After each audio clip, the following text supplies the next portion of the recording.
Vivaan railway station की उस ठंडी और सुनसान बेंच पर अकेला बैठा था। हवा में एक अजीब सी सिहरन थी।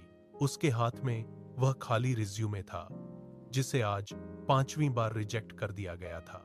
हार और हताशा उसके चेहरे पर साफ झलक रही थी। रात के ठीक 12 बज रहे थे और चारों ओर सन्नाटा पसरा था। तभी अचानक पटरियों पर एक भारी और डरावनी गड़गड़ाहट गूंजने लगी। अंधेरे को चीरती हुई एक पुरानी और जंग लगी ट्रेन प्लेटफॉर्म नंबर 4 पर आकर रुकी। ट्रेन की बोगियां बिल्कुल खाली थीं और खिड़कियों से धुंधली पीली रोशनी बाहर आ रही थी। आखिरी डिब्बे के दरवाजे पर एक रहस्यमयी बूढ़ा आदमी खड़ा था। उसने विवान की तरफ अपना झुर्रियों वाला हाथ बढ़ाया और धीमी आवाज में कहा, अगर अपनी मंजिल देखनी है तो इस ट्रेन में बैठ जाओ। विवान सहम गया।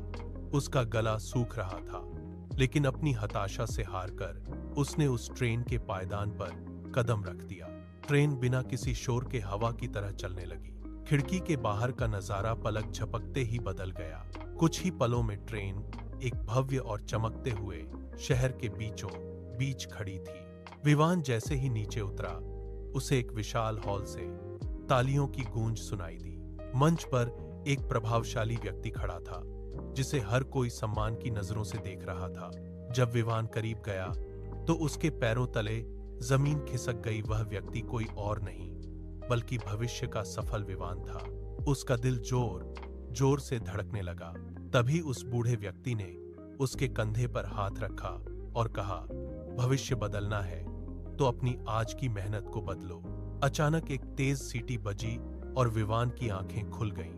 वह वापस उसी सूनी बेंच पर था, लेकिन अब उसके अंदर डर नहीं, एक आग थी। उसने अपनी पुरानी आदतें छोड़ी और जी तोड़ मेहनत शुरू की।